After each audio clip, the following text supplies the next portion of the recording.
So hello and welcome. Thank you for joining us here today. I've got Arne with me here today, and we're going to talk to Arne about some of the services that he provides and the things that he works with his clients on. I'm just going to get Arne to introduce himself. So Arne, tell us a little bit about yourself. Hello there, welcome everyone. Okay, my name is Arne. I'm a practitioner for many, many years. And my role job is to make your lives easier. Fabulous. It's that simple. Yeah, that sounds great. Let's see how we can do that. So what are the problems that your clients experiencing when they're coming to see you? So, what are they going through? Not all, but definitely the majority reach a crossroads in life. And the external pressures in their mind, I've stressed it, in their mind, are so great that they're paralyzed. I always think of a fox with an oncoming car headlight or a deer with headlights. They just don't know how to move. And their fears and the brain has just totally taken over. They don't know whether to move left, whether to move right. They are paralyzed. It's affecting their well-being. It's affecting their happiness. It's affecting their day-to-day, their exercise habits, their relationships with themselves, which is the most important thing, because if I'm not happy with, how can I be happy with others? So of course it's affecting with loved ones, colleagues, and it expresses itself in generally the most mundane. And after they always say, oh my God, why did I do that? You have a telephone call with someone, generally official of something or other, and the official, of course, is following their script, and you just lose it. You are just screaming at this person on the telephone, where in normal times you would have just passed it by. But it's like a trigger. It's a trigger that just sets you off, and it's generally the most mundane, I'm going to use the word inconsequential things, and we just gone. We lose who we are. We just don't know who we are anymore. And because of that, it affects everything. Yeah, so it sounds like, people suffering quite a lot of stress, or they're just really, their mind is so preoccupied with worry that they kind of snap because they just are too I guess overwhelmed maybe with all what's going on in their own mind, that they just don't react well sometimes to people or situations that they come across, which is most of us. We do experience a lot of that, don't we? Yeah, it's this loop. I become stressed. Okay, the stress. There are many causes. I'll go back a step. There are many causes of stress. Okay, and one of the big ones, or the consequence of stress, is basically we have frustration. Frustration leads to anger, and it's a self-feeding loop. And that's the big problem. It's a self-feeding loop, and it becomes tighter and tighter and tighter. Now, if we don't deal with it, and I definitely don't suggest anyone goes down that path, actually you are going to land up in your doctor's practice, okay? And the medical profession in the West have the capability or the ability to solve the problem for you. They will subscribe something for you that make you feel better. There's no arguing that. The problem is the body gets used to all types of medicines and potions, and the dose will go up and up and up and basically we haven't solved everything. We're just continuing this problem that is just slowly building up, and we're artificially suppressing it. You can artificially suppress something for so long, and then eventually it is just going to burst out.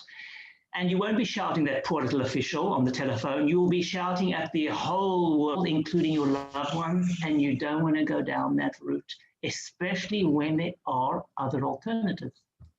Yep. Yeah. So, we've got people suffering a lot of stress, and potentially going to a doctor because they think that's the only way, really. If people are not taking any action, and I mean, maybe, some people take action and go to the doctor, but those that don't take action, what might they be seeing in their day-to-day life that might help them recognize that they need help or that they should be reaching out to someone? Inability, either actual or imagined, of getting out of bed. They are basically in a form of depression. Yep. Okay. And it means you don't want to do anything. You don't want to meet up with people. You find yourself with your own cloud of misery. You're becoming more of a social being who is social isolated. Okay. Your friends, family, you do not really want to communicate with them. You perceive their lives are happier, they are better, they don't have problems. And it just like reignites this whole feeling of helplessness you have. Woe beside me, why did it happen to me? Why am I feeling so miserable? How do I get out of it? Yep. And it's never, once you're in the loop, it's not easy to get out of the loop unless you have a system or help. It's one or the other. It's difficult to do it on your own. Yep. Yeah. So certainly, I know we talked earlier about problems like you could be going to the fridge and just eating things, or, continually maybe comfort eating and putting on some weight and having your health affected, or even social media impacts. So did you want to just talk a little bit about those other things that might identify problems that you might be not dealing with?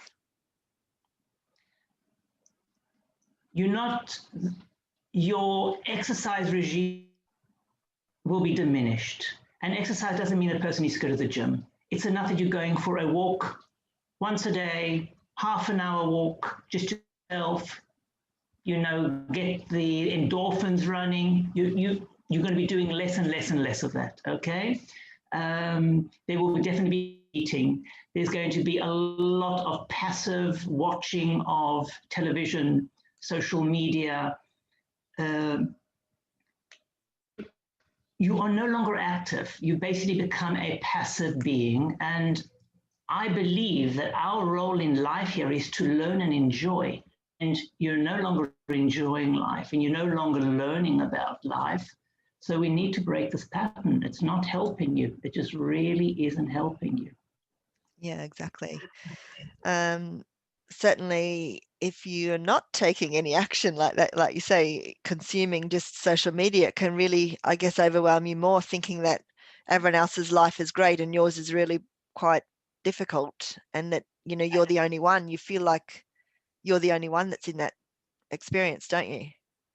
Yeah, that's 100% correct. And the problem is, it's like when you read a newspaper, you're only seeing the bad news. You're never seeing the good news. And so how are we going to positively reinforce someone? Social media often doesn't do that. It just it brings out not always the best in people. And this is not going to help your well-being. You need to find a path to set yourself on your path, that you realize, okay, this is something that I am dealing with. I'm being helped in dealing with this because I deserve more. And everybody does deserve more. It's a bit of a cliche, but we do deserve to be as happy as is possible. We deserve to have joy in life. I mean, why else would we be here? Joy is in the small things. Excuse me a minute. Joy is in the small things. It's like walking down and near there's a road and there's a giant jasmine bush. And I like to do a walk in the evening before I go to sleep. And you just walk by into this bush and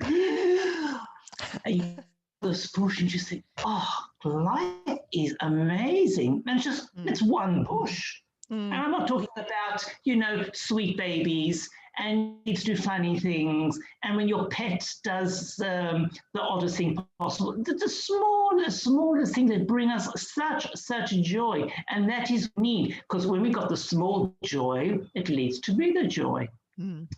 Yep. If I can just move on, I mean, we've been talking about, fine, what do we do? I mean, we're talking about, okay, I'm in this situation. I'm feeling, if I can use this word, not very happy about myself.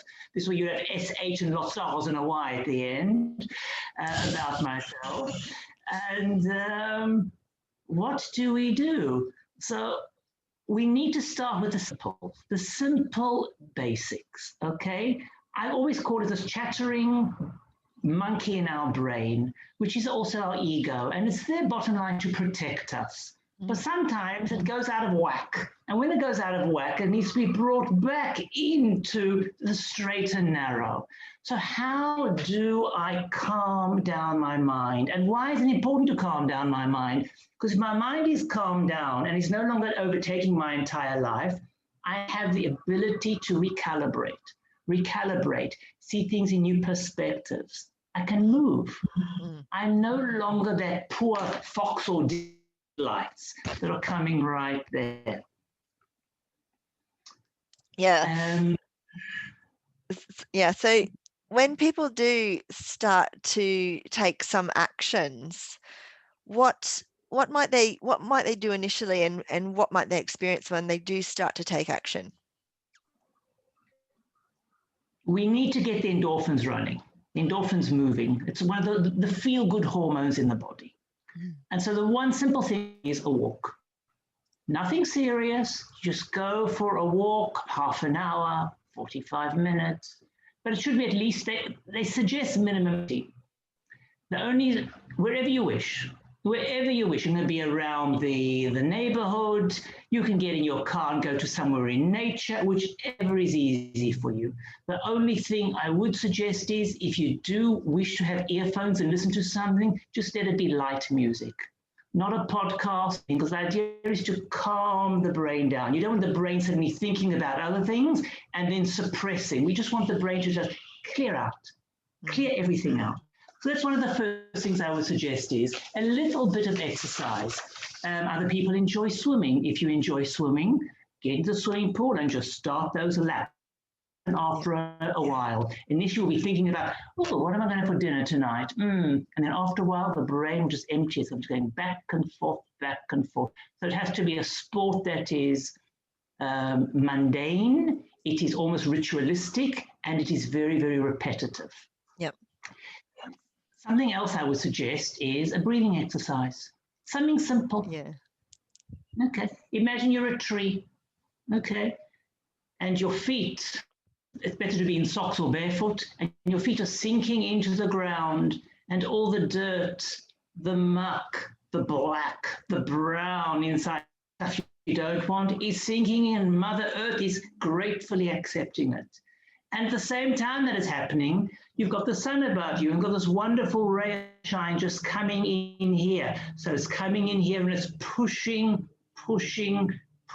down that black, horrible stuff into the ground, and Mother Earth is happily accepting it.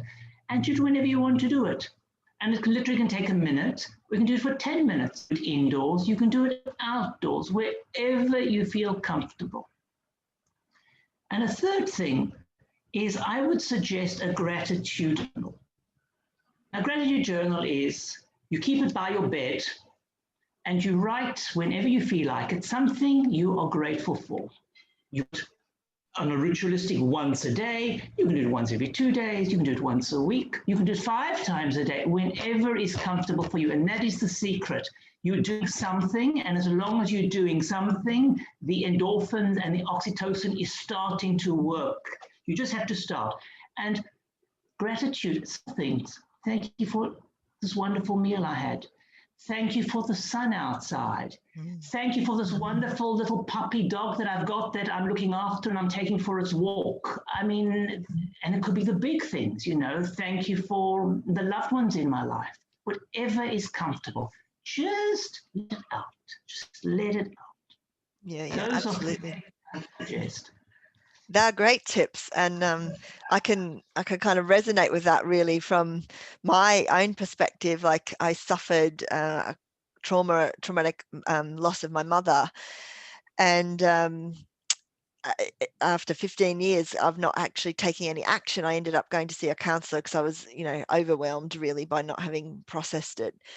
But and sort of moving on from that journey, like obviously that was me starting to talk to someone. I then started up a group to help other people who are suffering, where I take people for walks, and I do take them just for 30-minute walks just outside in the parks in London. You can see this park behind me here is Regent's Park in London, and there's another park nearby me, or a Hampstead Heath, which I was taking people on a 30-minute walk, and maybe just one or two people would turn up, often just one person, and they would sort of tell me their story about their struggles. And I'd take a gentle walk where no hills, so it wouldn't be difficult for someone who hadn't been walking prior to meeting me could cope with, but just allow their mind to really have a release from that chatter, that monkey that you talk about.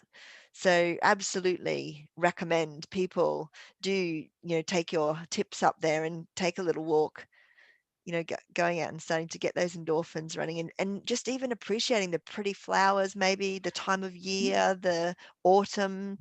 I mean, it may not be much, but it really does make a huge difference. No, Marilyn, you're correct. You taking people outside of their home environment. I use the word their box, and you're taking them out and you're just showing them possibilities. And at the same time, the endorphins are running. So it's a win-win. It's a 2-in-1. Perfect. Yeah. You got it. Lovely. So if people have started on a journey working with you, and you've been spending a bit of time going through some of these processes with you, what in, a month or in a couple of months or even a year's time is their life going to start to look like? What are they going to start to bring back that they're just missing?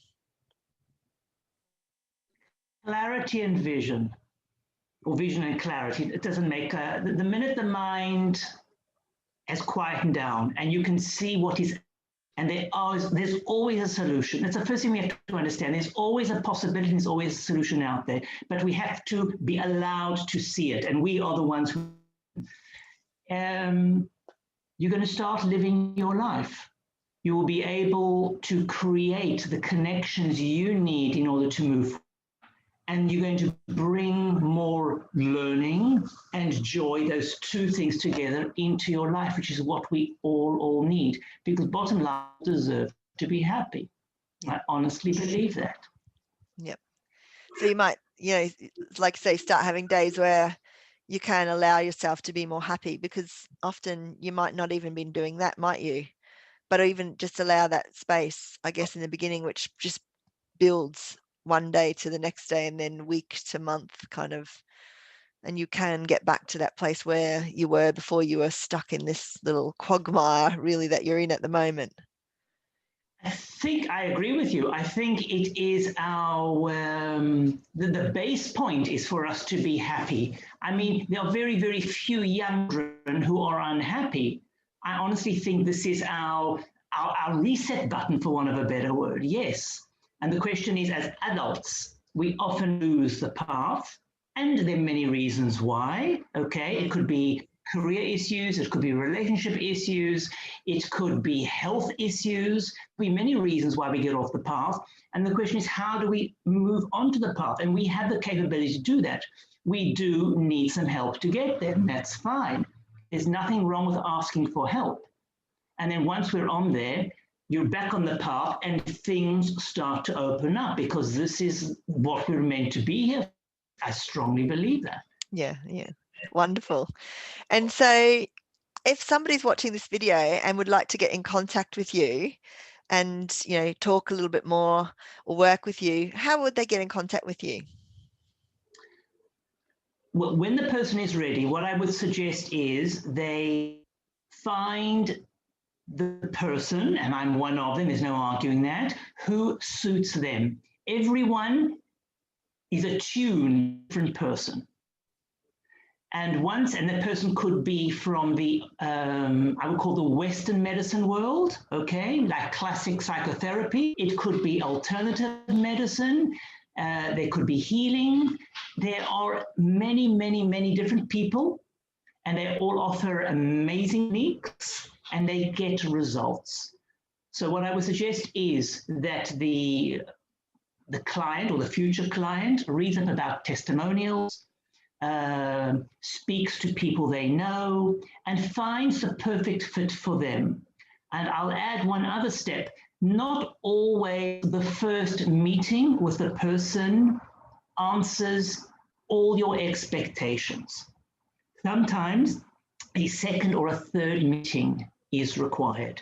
So what I'm saying is, don't try someone the first time. No, this person is no longer good for me, and I'll try somebody else. And you've got what I call the hoppers. They go from person to person to person to person to person, trying to find the person. It's like a lock and a key, the perfect lock and the perfect key for me. You have to give also the therapist, I'm going to use the word therapist here, okay, whether it's alternative medicine or Western medicine. The therapist also has to get to know you. You have to get to know the person, and you have to create your own lock and key. So once you've found the person, then you simply continue it a little bit. Now, back to your initial question, sorry. Yeah, that's fine. Down below, there's a link. Please feel free to contact me. You can either send me a direct message, okay, this is Instagram, no problem, or you can send me to my email. I'm happy to help. My email, it will be written up, but I'll tell you anyway. It's aren_eu@yahoo.com. And please don't hesitate. Don't be ashamed to reach out. Don't hesitate out, wish to reach out, and please contact me. Thank you very much. Great, that's lovely. So thank you very much for talking to us today, Anne. And pleasure. We will, like Anne said, put down the links below this video or above, depending on which platform it's on, so that you can connect directly to him. And like he says, do not wait, do reach out. It's really important that you do that. So thank you. Bye-bye, everyone.